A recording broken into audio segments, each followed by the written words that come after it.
and we are very honored to be your philanthropy co-chairs this year. Campaign Day is such a powerful opportunity, but not just to talk about our work, but to truly feel the weight of our collective impact. Moments like this remind us how inspiring it is to stand shoulder to shoulder in shared purpose. Last year, we collectively raised more money than ever before for our local communities across North America and for our global Jewish family. As the needs around us continue to grow, so must our commitment to meet them. And that brings us back to the idea of our retreat's theme, Ometz, finding that internal strength and courage within ourselves to lean in when it matters most. Courage to think and talk about your philanthropy in a new way, and recognizing that each of us has a vital role to play in sustaining and protecting our community. So, as we set the tone for the next hour, here's what you can expect. You're going to hear directly from Havra, our community partners, and the very beneficiaries whose lives are touched by the work we do. Our hope for the next hour is very simple: to inspire you to imagine what is possible when we intentionally set aside time to build our philanthropic impact together. And to kick us off with that vision, it is now our absolute honor to introduce our first speaker, a second year from Cleveland, Jillian Natofsky.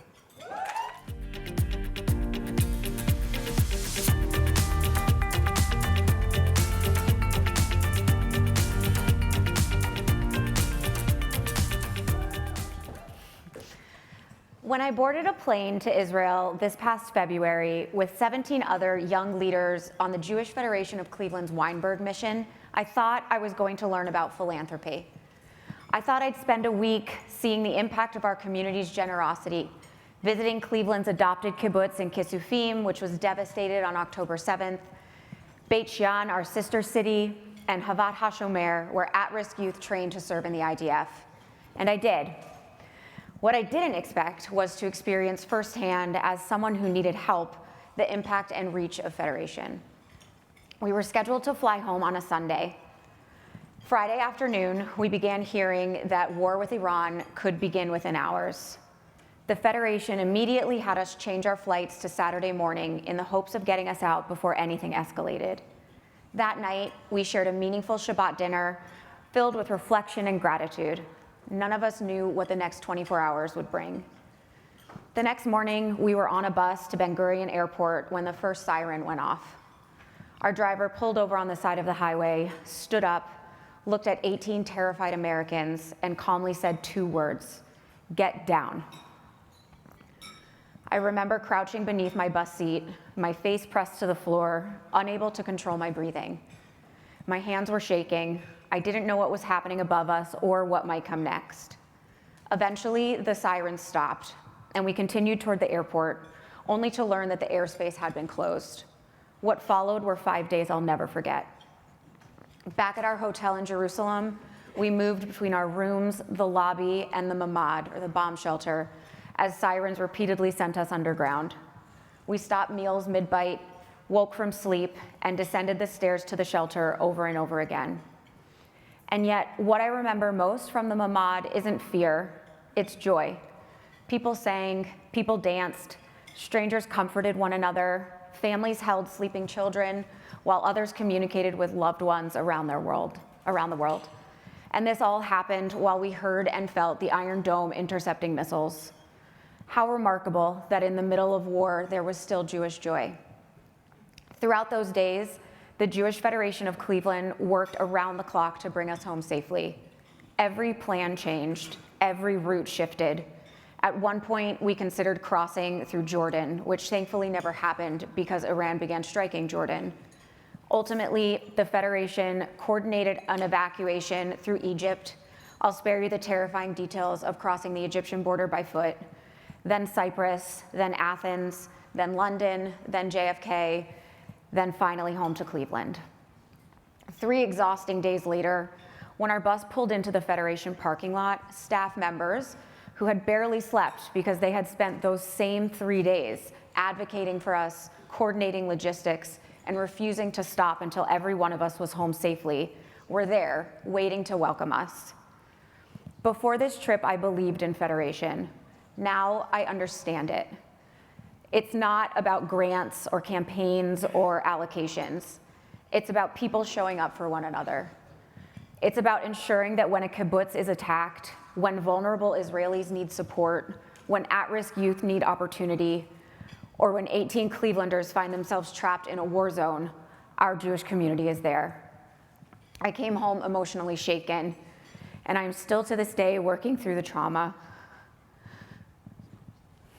But I also came home with something stronger than what I left with, an unshakable conviction that our responsibility to one another is real. That's my why. When I ask people to support the Jewish Federation's annual campaign this year, I'm not asking because it's a worthy organization. I'm asking because I've lived what our community makes possible. I have never been more grateful to be part of the Jewish people, and especially the Cleveland Jewish community. And I hope you will join me in ensuring that whatever tomorrow brings, we will continue to be there for Israel, for Cleveland, and for one another.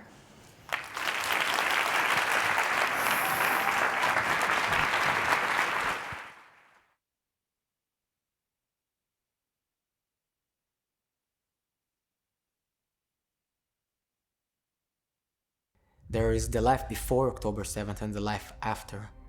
I will never be the same person again. Teens have been living under traumatic circumstances. I was afraid for my country, but I was also afraid for my business. My tank got hit by 2 RPG missiles. 3 out of the 4 crew members were injured. I felt a lot of guilt about the situation. I was really having trouble sleeping.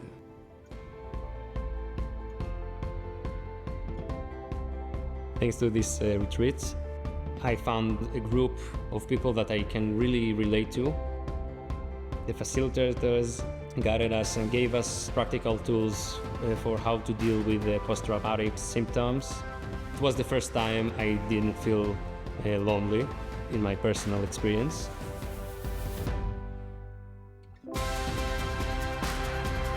I want to do good things. I want to work with my community. I want to open a center that will help the people of Eshkol gain resilience through physical activities.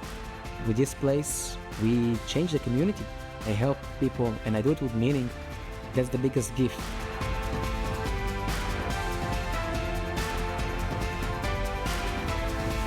We're doing something for teens who otherwise would not have had the opportunity. The teams are all from what is called Gaza envelope area or northern confrontation line areas. We're sending them to have a good time and to build their resilience and also to have a mifgash, to connect with young Jewish people. For me, chocolate is happiness. It's a joy. It's a moment to forget everything. Thanks to the loan, we got air to breathe. It allowed us to buy new machines, new chocolate molds, and to develop new ideas during the war. It gave me strength and power to get up in the morning. Rebuilding is choosing to move forward even when it's hard.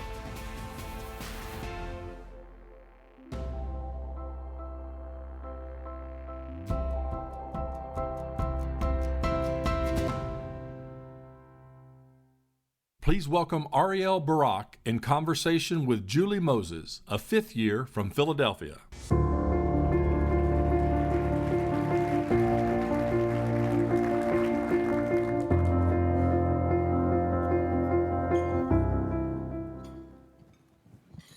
You're not here. This is a private session.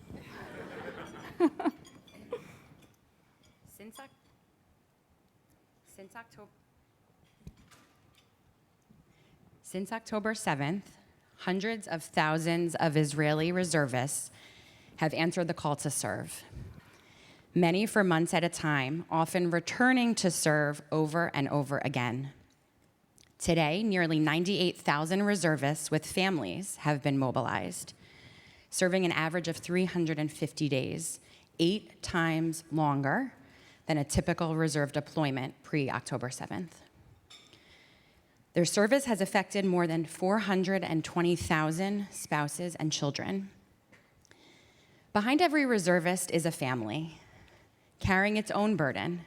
Spouses suddenly parenting alone, children adjusting to long absences, and families trying to navigate the ripple effect of war at home. A recent survey of reservist wives found that 57% reported a lack of help with childcare. 52% struggled with managing the household alone, and 46% identified emotional and family distress as a major challenge. Today, we are joined by Ariel Barak, a friend. On October 7th, Ariel and her family were on a Sukkot camping vacation when everything changed. Her husband, Yuval, at about 50 years old, volunteered for reserve duty and would go on to serve nearly 300 days over multiple deployments. And counting. And counting. At the same time, Ariel was supporting a family that included a son in active IDF service and 2 other children still in school, navigating the uncertainty, the exhaustion, and the emotional toll that so many reservist families continue to experience. First, thank you. Thank you for having me. You and your family have sacrificed so much. And please know, we all here want you to know that we here in the Jewish diaspora are so appreciative that you have come here from Israel to Minneapolis, and that you are willing to share your story on behalf of many, many families like you. Now, almost 3 years later, we want to understand the challenges and appreciate the challenges and the things you've navigated today and moving forward. You ready? Okay. Yuval initially left for reserve duty in what was supposed to be a short stint. As the months turned into multiple rounds of deployment, what was happening at home? Can you tell us a little bit about the challenges you were facing and how that changed over time? Hi. I'm very nervous and very full of gratitude being here. I think that at the beginning we were all really united behind a greater cause. Yesterday, Eric spoke about, there was a sentence that was on the screen here, will your brothers go out to war and you'll stay here? And that exact sentence is the exact feeling that we felt that same day, that there is no way that if we can do anything possible that we're not going to do it. So the day after, October 8th, he left the house, and I was, of course you're going. Of course you're going. There's no doubt about it. And from that day on, for over 300 days, that he did a couple of rounds, coming back for like a month, going again, coming back for a weekend. I just took everything on my shoulders, and it was the most natural and logical thing to do. I just quit my job a day before Erev Sukkot, so I told myself, you're not starting to look for a new job now. You're home, and you're taking care of the kids and taking care of the house and whatever's needed, and I was totally free to hold everything with my both 2 hands, and it was, I felt strong. I felt strong, and I felt dedicated, and I felt that I'm in a mission, and that it's needed, and that's what I'm supposed to do, and I'm going to do it the best way I can. At first, we had a lot of, there was a lot of help from the community and friends and neighbors, and I can sadly say that that faded during the time because people are tired. But we're not tired, and we're still doing it. And I'm talking not only for myself, but really hundreds of thousands of women that feel like I do. We took everything on ourselves, and we do it with pride, and we do it with love and with goodwill and with the understanding that this is what we have to do now. It's our turn, and it's our role. And as women, I've been facing such incredible strength, and I'm okay, I can do it. And even when everything is broken inside, on the outside, you're like, everything's okay. I'm holding everything. Was that your, women can do everything? Of course. I know. Yeah. What? Totally, really. Totally.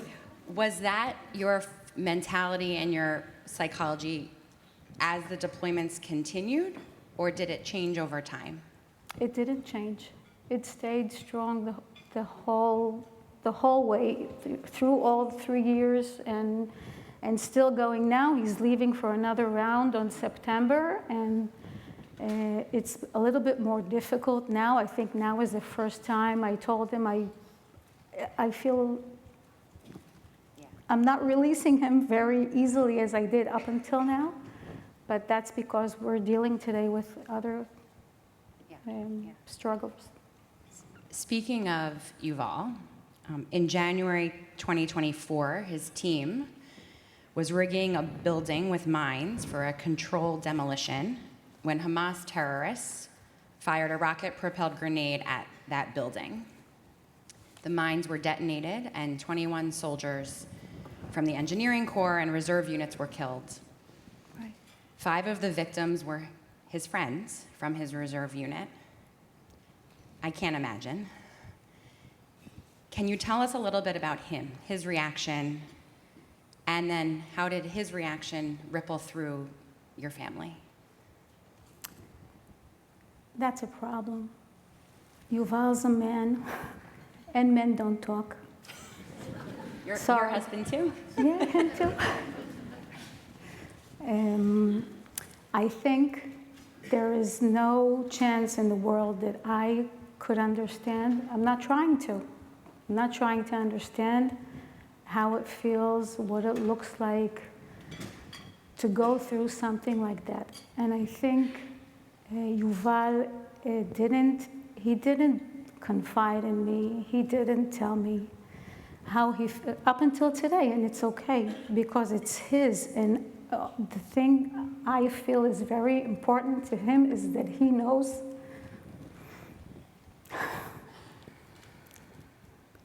that I'm here for him in the way he needs. And I think he didn't want me to be worried or in pain more than necessary. He hid all kinds of small, like he went into Gaza every week to bring supplies to his soldiers, and I didn't know. And I was very mad. But I put that aside. It doesn't get me anywhere, being mad. But I do know, like a small story he told me once that we live in Moshav up north, and he goes running out in the fields. And he once told me that when he goes running, he invites them, the 5, to run with him. And sometimes they show up. Sometimes they don't. But it's a really small, peek into himself, which I really appreciate. So I'm waiting patiently for chances like that to understand what he feels and what he's going through. Yeah. I'm so sorry. And it's sometimes said that a person can't be helped until they're ready to receive it. Right. How do you think about Yuval in that sense? And not just your family. How does the help look? How does it come? What how will it evolve over time? Yuval today is, this thing became my life. We are not who we were before. And that's okay also, because we evolve into what comes to us. And Yuval is dealing with trauma it's called a moral injury. It's PTSD that it's not from a combat event, something very specific. It's more like the collapsing of all values, morals, your anchors in life. Everything disintegrates into, he didn't know who he was. He was a very focused man who knew exactly how he wants to live his life, and that took him forward the whole 50 years. And suddenly he couldn't come home, because from him to come home from Gaza, he told me once, that he would drive so slow back home, because meeting me and the kids was the hardest thing to do, because we were like mirrors for who he used to be. And that, it just threw us into a whole new episode, how to rebuild our marriage, our family, our home. Our kids, they're older already. They're like today, they're 14, 17, and 21. They totally understand what's going on at home, and they see their father and they see their mother crying all the time. But they also see them strong and trying to go together, and it's a long, really long journey that a lot of families that I hear, homes are falling apart. It's really, really hard and really, really difficult. And it's not just his courage and resilience and drive. It's the impact that it's had and has prompted everyone else to have to find that courage and resilience and fight in them. Yeah. Your story reminds us, on that note, that when one person serves, it's not just one person, it's the entire family, it's the entire extended family, it's the entire community. Mm-hmm. And that impact is ongoing, right? The active war has slowed down, but there's not a resolution in sight. This is going to continue. And there's been more than 265,000 children in reservist families. You still have children. I do. But little children as well, right, who are struggling emotionally. Big children just struggle differently. Right. But they still do. Right. One recent study found that 40% of reservist spouses are seeking long-term mental health support. Totally. Jewish federations are extremely proud. We have helped found, together with the government of Israel, a brand new national program called the National Headquarters for Reservist Families, which has created a single municipality-based support system that connects families to a dedicated coordinator, local and national resources, personalized assistance based on what they need. And together, today, that program operates across 73 municipalities across Israel and has provided support to 65,000 family members. Beyond that, through the support of all of our local communities, families like yours have access to critical resources that help them navigate this lasting impact of war. Counseling and trauma support, peer groups for reservists, for their spouses. Those saved my life. Tell me. Those peer groups, they saved my soul. They held my heart. It's so important. Yeah. So No, that's... And you're just one. There's so many more families that would feel the same way, that do feel the same way. These things are not going to erase the sacrifices that you have all made, but they ensure that you can all carry the weight of the service and that you don't have to carry it alone. Across the Atlantic, we're carrying it with you. So I want to thank you. thank you. Because you have incredible courage, Omets. to come here today, to get on a plane with lots of strangers who are now friends, and tell us a little bit about your story and your journey so we can understand and appreciate the impact and the sacrifice that you have all made. So thank you. We're so fortunate. Thank you for having me here. Yeah. Thank you.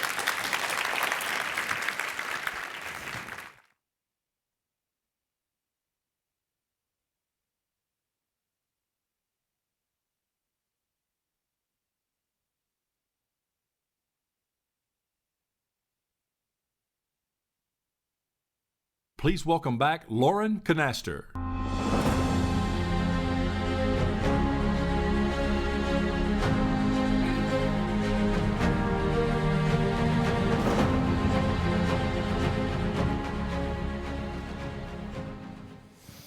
Why did we decide that I would have to follow that again? Take a breath. Every Friday afternoon, just before Shabbat, my phone buzzes with a WhatsApp notification. And you may be thinking, yeah, here in cabinet, that's really not that crazy. But this specific message doesn't come from one of my chevra. It comes from Buenos Aires. And the message is almost always the same. It's very short, very sweet. It says, Shabbat Shalom, Lauren, besos para todos. Kisses to all. It's one of my favorite moments of the week. It's from Lissy Bowman. She is 92 years old, and we met on a cabinet mission. She speaks 0 English. I speak no Spanish. We grew up on different continents, and we have spent only a few hours together in our entire lives. But Friday night is Shabbat, no matter where you are in the world.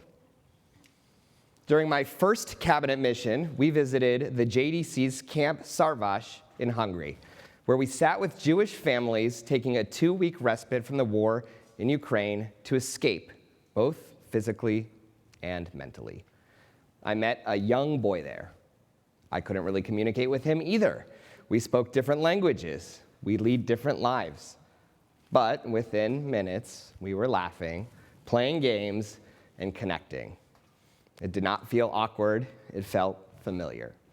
It felt like Jewish connection. I'm a 4th-generation member of the Denver Jewish community, and I say that with a ton of pride. Growing up, I was surrounded by stories of my grandparents and great-grandparents. They were part of the iconic old Jewish west side of Denver, and its identity was unmistakable. Entrepreneurial, brave, vibrant, incredibly tight. Everyone was known by their nickname. I'd ask my grandfather, whose nickname was Murney Cow, how his friend got the name Horseface. And he would say, because his face looked like a horse. Right, silly question, I should have known that. But Jewish pride wasn't something that was taught, it was something that they lived. And I know the spirit of my community lives inside of me because all I have ever wanted to do is be a part of it. It's no surprise to me that my Besheret Laura is also a 4th-generation native of Denver with the same connectedness back to the Old West Side. I was compelled to do all the Jewish things I could and to lead whenever possible, whether it was summer camp or BBYO, Hillel, Jewish Colorado's Young Adult Department, and Ben-Gurion Society, the Wexner Foundation, and now here at Cabinet. And why? Well, not because my mother or mother-in-law are very good at Jewish guilt, and they can be, but because I never want to leave something that's this important to chance. Jewish community and Jewish connection is impossible to replicate. Keeping our community strong and together will always be of utmost importance to me. When Laura and I started trying to build our family, we were told that because of a genetic condition, having a healthy child or a child at all was going to be likely impossible. And thus began a journey to start a family that took many twists and turns along the way. It was taxing, and it was a very challenging time. And our story is not that unique. I know this room is full of dozens of people who have or are having challenges as it relates to starting a family. It's really almost the exception, or the rule rather than the exception.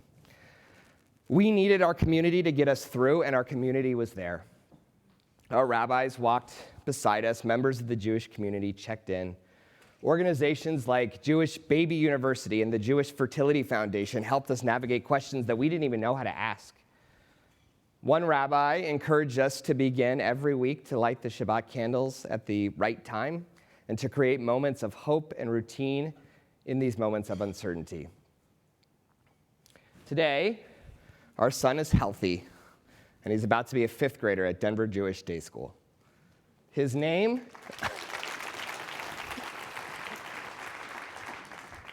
is Meir, and his Hebrew name, Meir, meaning one who gives light, like a Shabbat candle on Friday night. He is our miracle, and when I look back on that chapter, I often wonder, what if we had not been connected? What if we did not know where to turn, and what if we didn't have a community that was waiting to catch us? My favorite part about Cabinet is the way that it's connected the scattered dots of local communities around the world. On our mission to Argentina, I met Lissy when we toured the La Dorvador Senior Center. She told us her story, all in Spanish. There she is. And then I asked if I had WhatsApp. And again, different language, different generation, different life, but the same connective tissue. And underneath all of the differences was something stronger: a shared identity, a shared history, a shared responsibility for one another.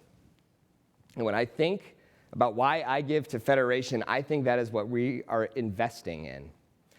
Yeah, we're funding programs, we're supporting communities, and we're responding to crisis.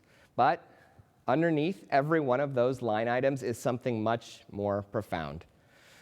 We are holding up our shared responsibility to one another by making sure that a family facing uncertainty is not alone, by making sure that a child displaced by war can still experience joy, and by making sure a 92-year-old woman in Buenos Aires has the lifeline services she needs and knows someone thousands of miles away is thinking about her every Friday night.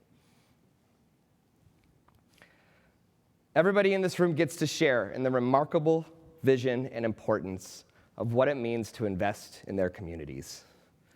It is our turn to do the work, to move the ball forward, and to keep the magic of the Jewish connection alive. It's nice that they call us young leaders, but that title is somewhat of an understatement compared to the responsibility that we bear. A responsibility to make sure that every Jew, whether they're in Denver or Buenos Aires, Hungary or Israel, or somewhere they've never met another Jew before, knows one simple truth: we are here for you.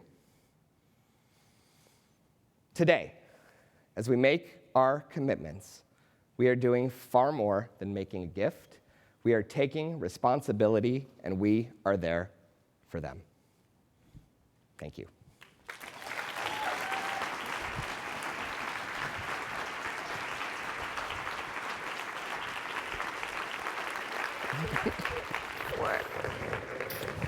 Please welcome the National Campaign Chair for the Jewish Federations of North America, Dina Rashes, along with the Campaign Chair for the Minneapolis Jewish Federation, Jason Grace.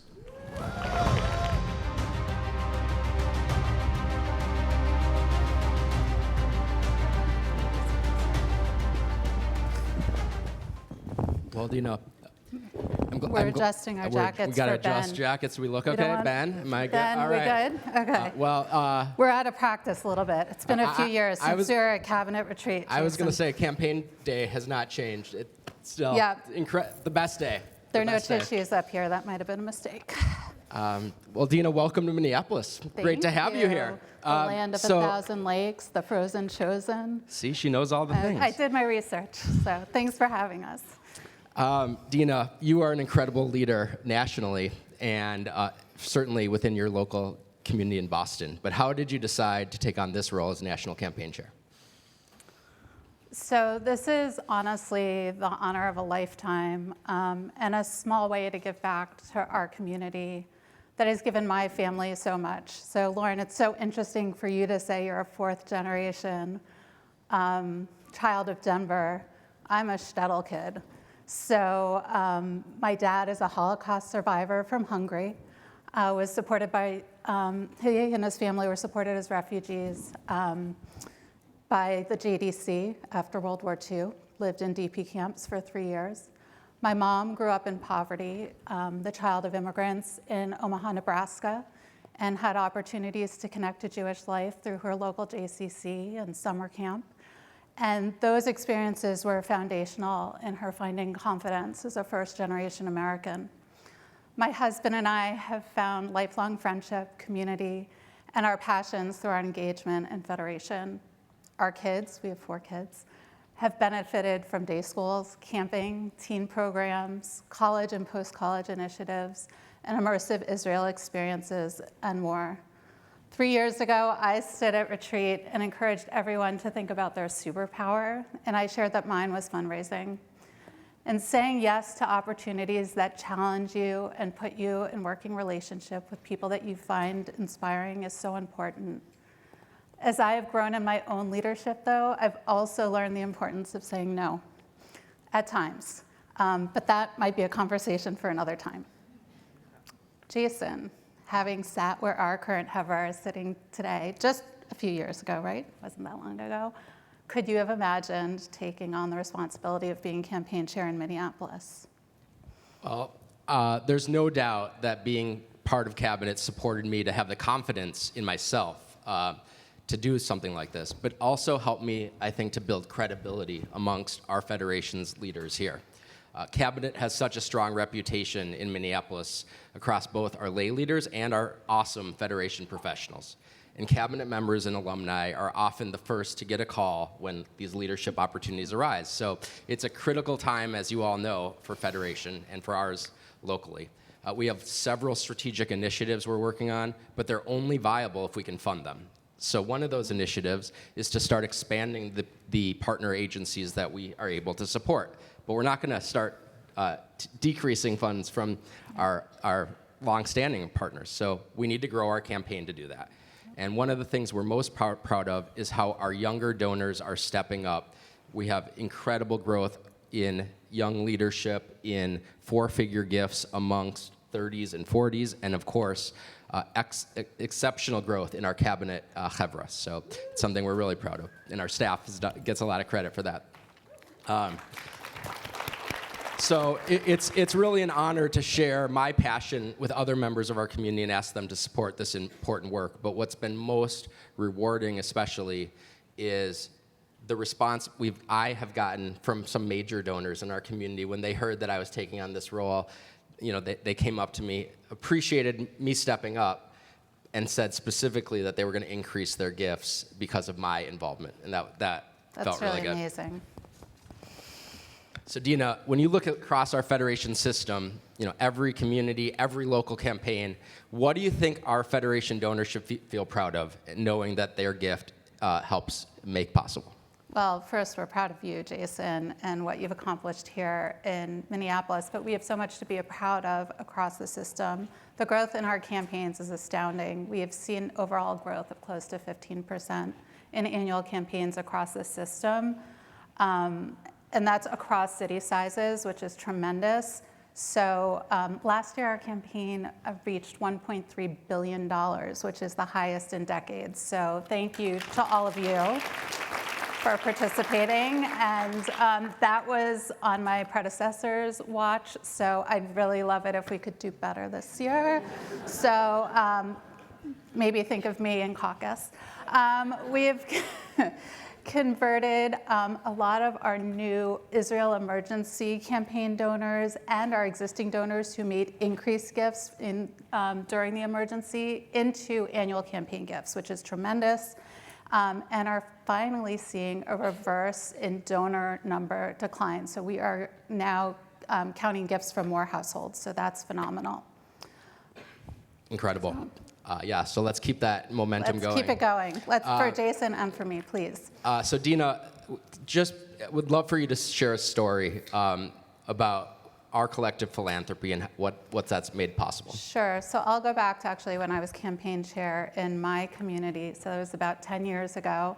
The Boston Jewish Community Study revealed that there were too many Jewish households that were struggling financially. So rather than creating another standalone program, actually, our federation, CJP, brought together social service agencies to build what became known as the Anti-Poverty Initiative, or API.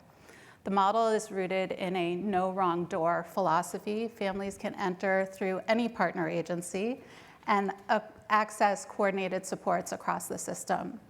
The results over the past decade are really remarkable. API and its partners have supported more than 10,000 individuals across our community and more than 6,000 households, providing nearly $7 million in direct financial support, helping vulnerable community members move toward greater stability and financial independence.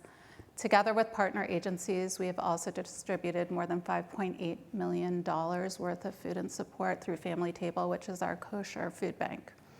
Because the infrastructure and trusted partnerships, because of the infrastructure and these trusted partnerships, API has been able to respond quickly when circumstances have changed. During COVID, the network enabled emergency financial assistance to reach families rapidly. Sorry, I woke up at 4 a.m. When SNAP benefits were disrupted during a government shutdown, CJP was able to deploy additional funding through API partners to help community members so that they could continue putting food on their tables. More recently, CJP provided stabilization funding to social service partners facing government funding cuts so they could continue to serve clients without interruption, and so that our community members and their families could live in dignity and stability. Jason, what is one of your favorite stories of impact? Well, like you, Dina, I've been able to go on countless Federation missions, and one that is most memorable is a combined mission between the Minneapolis and St. Paul Jewish Federations for Young Leaders, and we got to go to Ukraine and Israel. And one day when we were in Ukraine, we visited Berdichev, which is the shtetl. And I was with a group of 3 or 4 people. We went into home visits, and our group went to visit a single mom and her 2 children who were about 9 and 12 years old. And this was not a very nice home. It was a difficult building to visit. We sat down with the kids, and they had big smiles on their faces. They were telling us about their lives. And they were telling us that after school every day, they get to go to the JDC Chesed Center, and they get to use the computers and do their homework, and they get dinner there. And we were looking around, and we'd been in there probably 20 minutes or so, and I realized that no one from our group, and mind you, we were there in February, and only the Minneapolis Jewish Federation can go to Ukraine in February, because the weather is the same as it is here. So we're wearing our big winter coats, and no one had taken off their coats inside this house. And what we really realized as we were sitting there is, yes, these kids get to go after school into a safe place, but they get heat for 3 or 4 hours after school before they have to come home in an environment where heat probably is a little too expensive. Not only that, but through the work of the Jewish Agency, they know that they have the opportunity, should they want it, to move to Israel and live a life of their own destiny. And so that trip really opened my eyes to the work of our overseas work for Federation, and how every incremental dollar we give, is going to the most important thing, just basic needs, fundamentals that keep our children safe and warm. And the last part of that trip that I'll share is we're heading out of town, and we're about to leave from the airport in Kiev to go to Israel, which is another fantastic journey, as you might imagine. And the local professionals came onto our bus and just were thanking us. And we had already left lots of donations of food and clothing and winter gear. And they said, we just are so grateful for everything you've done. Thank you for coming to visit us. And we, as we were departing, we all started just taking off our coats. And these were the coats that we didn't bring to donate, but that we were planning to take with us back home. But every one of us left our coat that we were wearing there in Kiev for the community, because there's no better use for that coat than to leave it there with our Jewish brothers and sisters. It's really beautiful. I get emotional every time I talk about it. So, Dina, we're here on campaign day, and cabinet members, all of you, are going to go into their caucuses this afternoon. They're going to make pledges into their local communities. What do you want them to understand about the needs and opportunities of the global Jewish community? So first of all, I'm a little jealous. Caucus was always a really meaningful part of retreat for me. A special shout out to those of you who are caucus leaders today, and just a hint, watch out, because you might be in one of these seats in the not too distant future. So do a good job, and this could be your destiny. Look, caucus is a time to process what you have learned at retreat with your peers. Think about how you'll bring what you've learned here back home to your family, to your friends, and your community. It's a chance to share and connect to your giving. I have found personally that the more intentional you are in your giving, the more you get in return. My mother of blessed memory always said that giving should not feel like an obligation, it's a privilege. So please be sure that you preserve that intention in your caucus. What a blessing it is that you are all here, that you've decided to give of your most precious resource, which is your time. You're stepping away from your jobs, your families, your partners, and your friends to be here and think about how you want to give back to the Jewish community. We do not take this for granted, and I'm so grateful to each of you for making the time to be here. So please know that caucus is not about the amount you give, it's about your why. I am excited for you to have meaningful and robust conversations to share your hopes and dreams for our community. Please share ideas that you come up with in caucus and all of your inspiration back with cabinet leadership and with Ben, and commit to making the biggest difference possible. I'm wishing you all a wonderful and meaningful caucus, and thank you so much for making your time to be here. Yeah.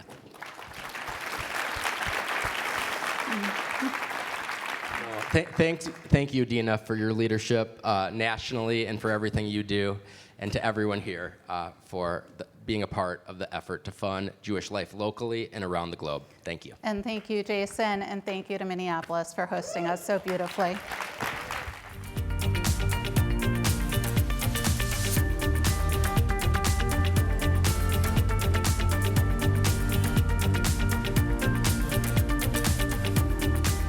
Please welcome back Samantha Foon.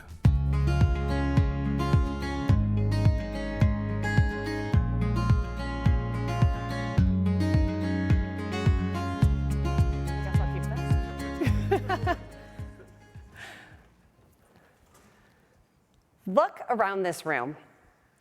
We are the National Young Leadership Cabinet. We are the guardians, the strategists, the protectors of our people's future. If we're being completely honest with ourselves, a lot of our conversations lately, including here at Retreat, have focused on a heavy and urgent necessity. Let's call it what it is. Anti-Semitism has surged into places that we thought were safe.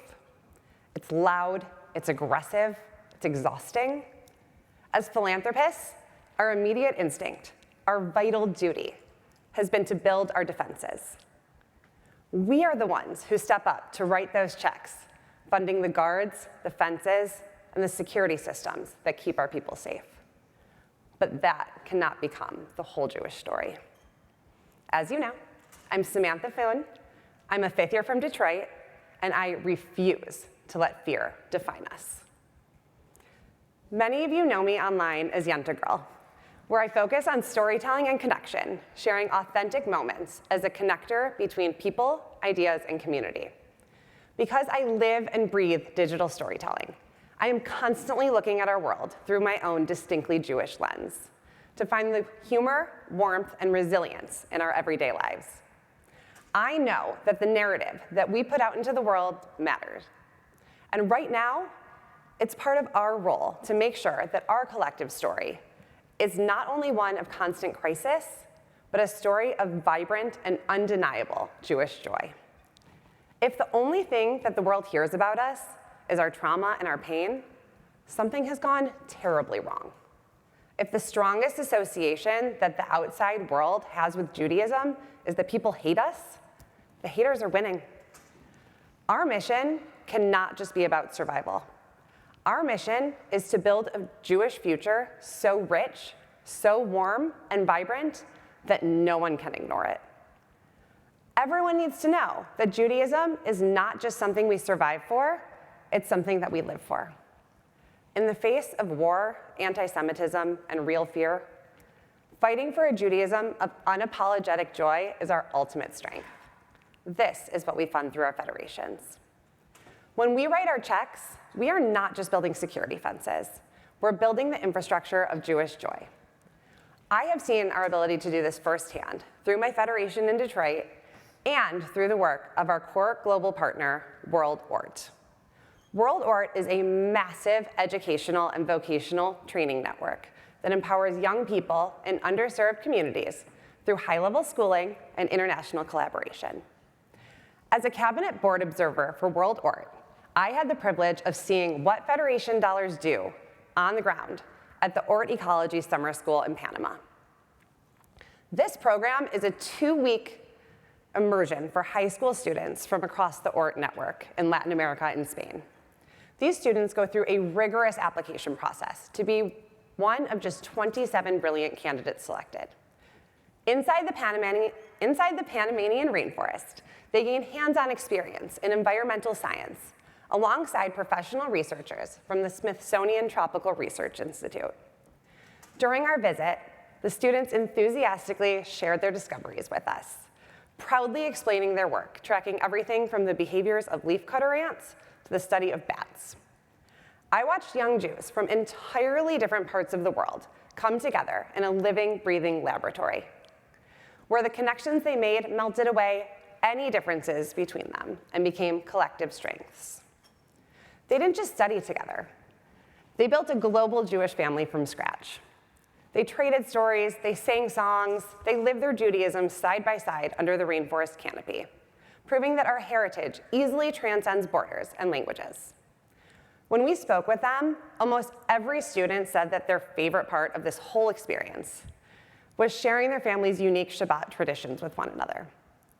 To send just one student to this life-changing program cost $5,000. And this is just one program of many. When we look at the shifting global landscape, the financial and emotional needs of our community are only growing. More recently, our shared impact broke my heart and put it back together. Through the ORT Michigan Respite Mission, we brought a group of Israeli teenagers from the under-fire northern border and Gaza envelope to Detroit for a period of healing and relief. These students had spent months running to shelters, flinching at sirens, and carrying a heavy, silent weight that no child should bear. When they arrived, the trauma was written on their faces. But as the days went on, and our community surrounded them with safety, warmth, and relentless care, a miracle happened right in front of us. I watched the tension leave their shoulders. I saw them smile. I heard them laugh. We wrapped our arms around them and reminded them that they are not alone. When it was time to return home, saying goodbye was heartbreaking. In the darkest period of their young lives, our Federation community gave them a sanctuary of joy. We gave them their childhood back, even if it was just for a moment. This is how our ecosystem works. This is what we are funding. We are funding the confidence to be Jewish out loud, to recover, rebuild, to thrive. Every year for Hanukkah, my husband Mikey and I open our doors to host a party at our home for over 100 of our nearest and dearest, both Jewish and non-Jewish, our kids' school friends. It's an intentional opportunity to invite our friends into our traditions, to spread authentic Jewish joy, and for our non-Jewish community to see us and know us in a profoundly positive light. My favorite moment every year is watching my kids, Riley and Easton, standing proudly as we light the menorah, letting that beautiful light shine out into the dark winter night for everyone to see. They're not hiding. They are not afraid. They are celebrating. They know that being Jewish is a privilege, an honor, and a gift. These moments of connection happen around the world every single day because of Federation's foundational support. It is an ever-widening circle. Federation provides the backbone that sustains global agencies like World Ort and strengthens local communities to expand Jewish joy on a global scale. Chavra, a Judaism of pride and joy does not just happen. It requires leaders who are willing to be yes people when the community calls. And right now, our global Jewish village is calling on us. Our potential to spread light has never been greater. When we step up to make our campaign pledges today, I don't want us to give out of a sense of fear or obligation. Security keeps us safe, but joy is what keeps us alive. I want us to give because we know that our dollars are turning into summer camps, respite missions, warm communities, and vibrant futures. For more than a century, our federations have done two things. We've protected Jewish life, and we've built Jewish life. As cabinet members, we are the ones who get to raise the bar. We are the ones who ensure that the next generation does not just survive, but thrives fearlessly, happily, and proudly. Whether your stretch gift today sends an additional student to Panama, supports respite missions, or funds your home community's top priorities, let's ensure our giving reflects our pride and not just our defense. Let us dig deeper than we ever have before. Let us fund the light. Thank you.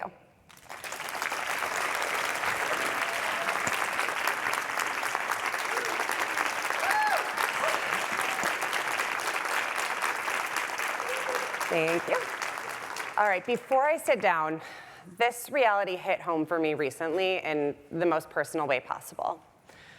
As many of you know, my own congregation, Temple Israel in West Bloomfield, Michigan, was recently targeted in a terror attack.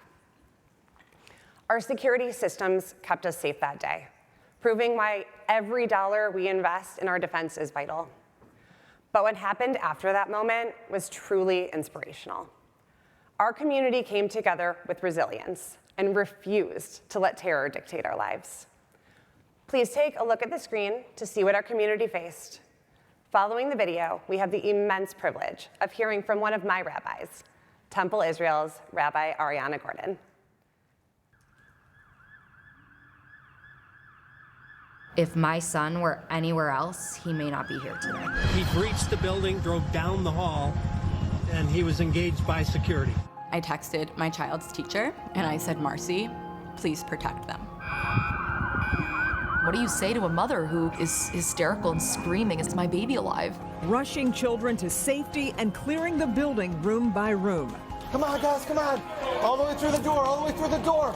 How do you send your kid anywhere else when you know there is a group of people that loves them so much that they will literally lay on top of them and protect them?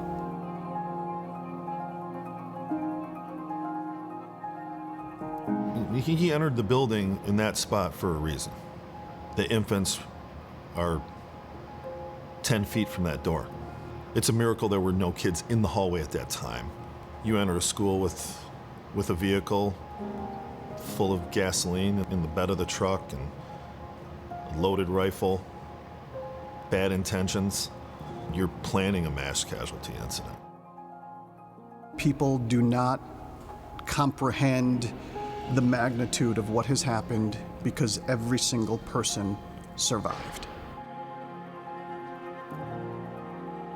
This easily could have been the worst terrorist attack on U.S. soil since 9/11. The security planning and security infrastructure in place saved lives that day.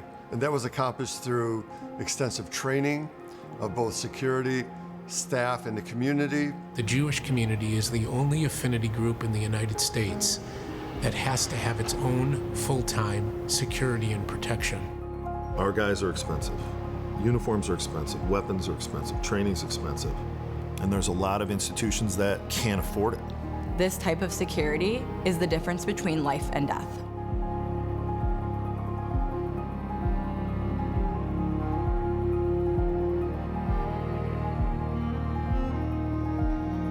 Our request to Congress and the FBI is an effort to compel our government to provide the guarantees and the protections that we as a community are entitled to and deserve. We cannot be expected to do all of this work to keep ourselves and our children safe. We need our elected officials, we need our government in this great and wonderful country to step up and make sure that American citizens are safe here. Every teacher, every parent, and every child, Jewish or not, deserves to go to school and know that they are going to walk out of that building alive, period.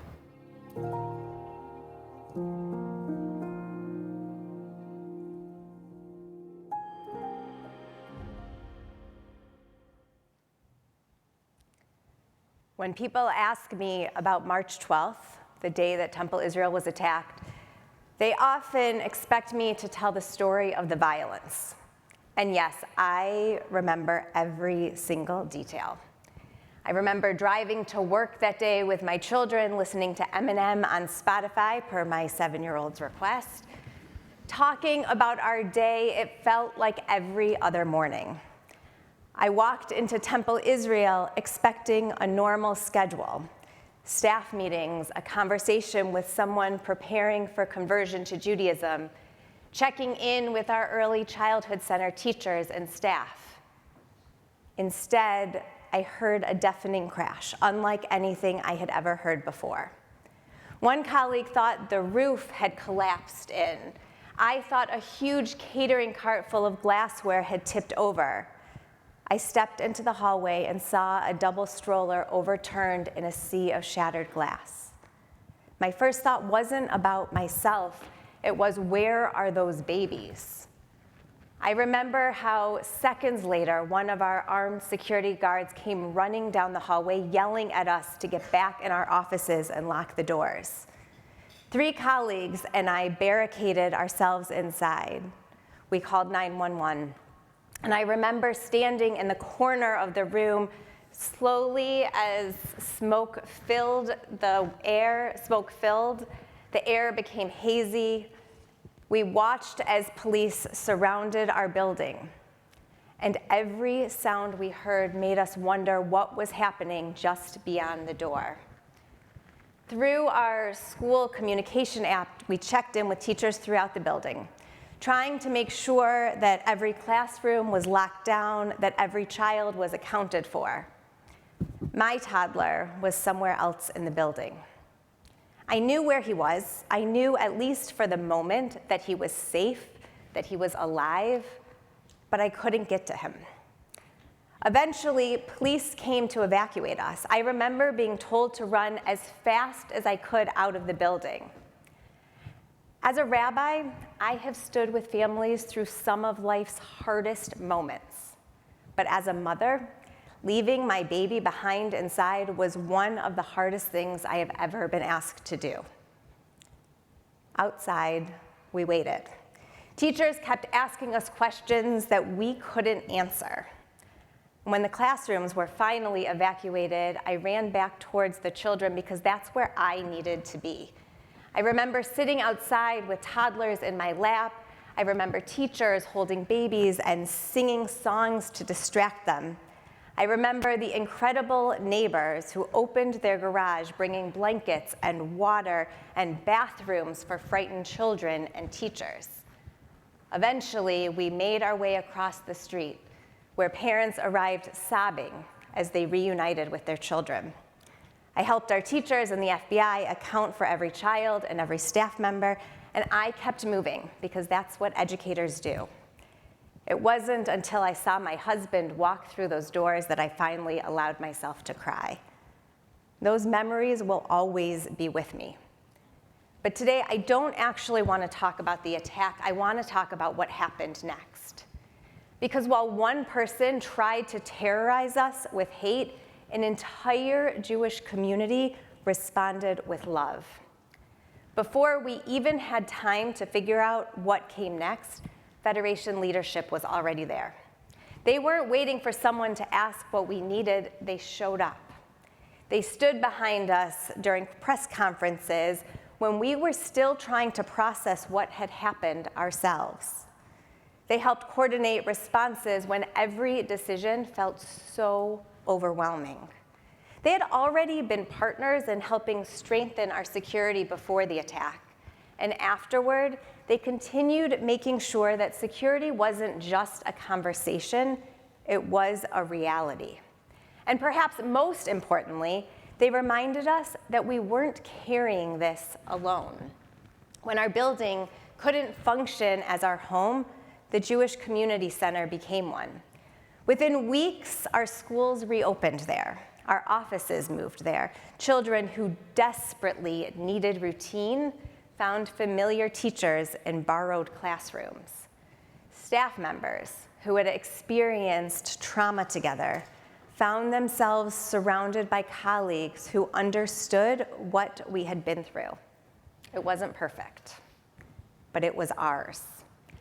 And it was possible because someone had already decided that when one Jewish institution hurts, every Jewish institution responds. That spirit spread throughout our community. Congregations across Metro Detroit opened their sanctuaries so that we could gather to pray on Shabbat and celebrate B'nai Mitzvah and weddings. Community partners offered their space so that our programs could continue. When we couldn't hold graduation in our own building, someone else's became ours. When our camp couldn't operate this summer, Jewish camps around the community welcomed our children so they could still experience the joy of a Jewish summer. Over and over again, people simply said, "Our space is your space." Those words matter. But what mattered even more was that they meant them. People kept asking, "How can I help?" Sometimes they brought meals. Sometimes they brought toys for our children whose routines had been shattered. Sometimes they sent gift cards, blankets, or supplies. Sometimes they simply sat with us. Every act, large or small, carried the same message: you are not alone. As a rabbi, I often teach that Judaism isn't just a religion of belief. It's a religion of responsibility. Kol Yisrael Aravim Zeh Bazeh, all of Israel is responsible for one another. We say those words often. After the attack, I watched people live them. I saw volunteers show up without being asked. I watched Federation professionals working around the clock behind the scenes, solving problems before many of us even knew they existed. I watched donors quietly make sure that resources were available without asking for recognition. I watched complete strangers become family. The attack reminded me how fragile life can be, but the response, that reminded me how powerful community can be. For us, the attack reminded us how Federation can serve as an infrastructure for hope, because hope doesn't just happen. Hope requires relationships that already exist before crisis strikes. Hope requires organizations that know how to coordinate. Hope requires leaders willing to show up before there is a plan. Hope requires a community that has spent decades investing in one another so that when the unthinkable happens, no one has to ask who's going to help. The answer is already waiting. I am so honored to be here in this room filled with the next generation of Federation leaders. My hope for each of you is that you never have to experience the kind of day our community experienced. But I also hope that you understand something profound. The investments that you make today in relationships, in institutions, in security, in camps, in schools, in synagogues, in one another, may one day become the reason another Jewish community is able to stand back up. You may never know the name of a child whose classroom your gift helped reopen. You may never meet the family who found comfort because Federation had a plan. You may never hear from the rabbi who was able to keep leading because someone quietly stepped in to carry part of the burden. But I promise you, they will remember that someone showed up. I know that I will. Because on one of the worst days of my life, our Jewish community didn't just tell us that we belonged, they proved it. And that's the power of Federation. That is the power of our Jewish community. That is what it means to say, Kol Yisrael Aravim Zeh Bazeh. Thank you.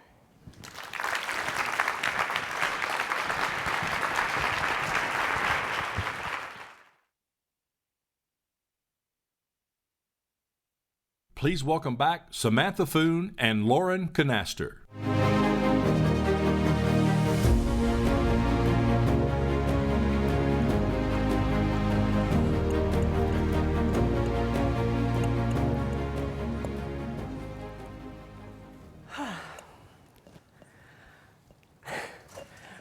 Rabbi Ariana, thank you. On a personal level, it's so hard to watch every single time. Those are all of my friends on that screen and somewhere that I have spent my entire life. So thank you for sharing your strength and your wisdom today. It's incredible. You have led our congregation through such trauma with so much grace. And I'm deeply proud to call you my rabbi and my friend, and to be proud of the Temple Israel family, or be part of the Temple Israel family. I can't even make words anymore, guys. We also want to extend a heartfelt thank you to all of our speakers today. Your stories were amazing. They reminded us of the powerful ripple effect our Federation dollars have, creating a transformative impact on both the recipients and the givers that make it possible. That is the true power of collective funding. By raising more together than we ever have before, we aren't making a difference only today, but we are actively shaping the world for future generations. So now's the time. As we head into caucus, we hope that everybody here is feeling energized, excited, empowered, and extra generous. I can feel the energy in the room, guys. An enormous thank you to all of the leaders stepping up today. We have over 50 caucus groups, each led by a chevra who raised their hand to create an extraordinary experience for us. Let's give a huge thank you to all of our caucus leaders.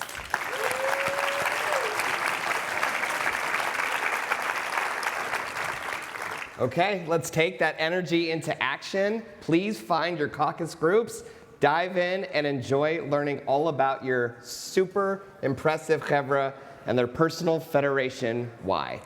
If you have any trouble finding or connecting with your group leader, come find us at the front of the room. We're here to help. And Kendall Jaffe and Jeremy Tunis are also standing by to help you get to the right spot. So thank you everybody so much, and have a wonderful caucus.